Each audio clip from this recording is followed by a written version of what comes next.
So this is a continuation of data center concept course number 1 under infrastructure. And so this is lesson number 3. In lesson number 1, we cover software system. Lesson number 2, we cover hardware system. So this is the physical element. So in any data center, you have physical infrastructure to make sure that all the hardware and software have the necessary, what we call environmental and physical elements to operate a data center 24 by 7, 365 days. So here are some of the core pieces as part of that data center infrastructure. So you have your racks and cabinets. These are used to organize and securely amongst servers, networking equipment, and other hardware. So in any data center, you do have to make sure that these servers are within specification, and so you have racks and cabinets and to store these machines. And so if you do a Google and server racks and cabinets, you'll see a list of different form factors. Then you have telco racks, and these house equipment that connects the data center to the outside world by communication.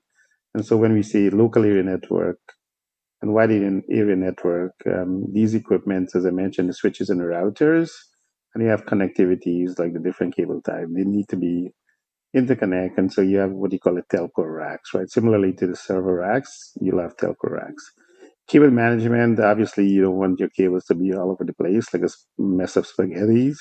And so you have cable management system that includes trays, conduits, and other devices to organize and protect the data center network and power cables. Obviously, you want to make sure it's organized. And so that's the purpose of the cable management. And it gives you the ability to organize it in such a way that it can be labeled. And then you have raised floors. The raised floor is typically used so you can access the cables and other infrastructure and to provide a way of distributing cooling air to the equipment. Obviously, these machines generate a lot of heat.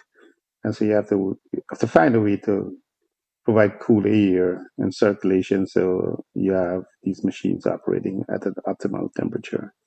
Obviously, we need generators because these things are powered by electricity, right? So these are the primary power sources in the event of a prolonged power outage. And so typically these are your backup generators. Sometimes they're the primary source of power to these equipment. Power distribution unit. So in the consumer world, in the if you look at the home, you have typically you'll have a surge protectors. So think of this as a powerful surge protector, right? And so from the generator, you have to distribute the powers, and so these are racks of what you call power distribution unit, and so you can have a row of machines connected to these PDUs. And so these devices are used to essentially organize and distribute the powers to different pieces in the data center. UPS is these devices provide backup power in the event of a power outage. And so um, if you do have a generator failure, you have a primary source failure, typically you have a UPS, and this UPS runtime gives you about 30 minutes to, depending on the capacity of the UPS, um, you can have 30 to 40 minutes to an hour to 2 hour of backup power in these UPS. And so it gives you the ability to gracefully shut down a machine without any abruption. So it's an integral part of a data center. And obviously, you have your